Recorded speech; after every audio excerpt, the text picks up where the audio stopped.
Hi, so in this tutorial I will show you how to create Dreamy effect easily in Premiere Pro. So let's start without any delay. First drag your video on timeline.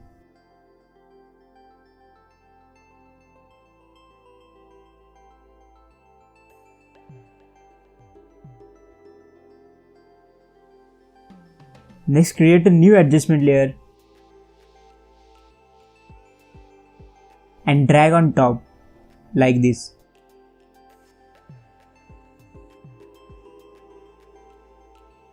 Next go to the effects and search for Gaussian blur.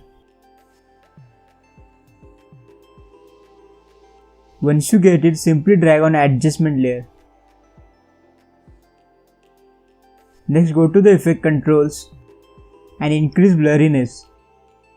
I would like to keep it 40. And don't forget to select this checkbox.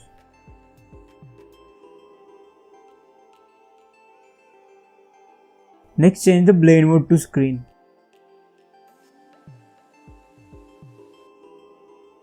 And it's done. And if you're new on this channel, then subscribe for more easy tutorials like this.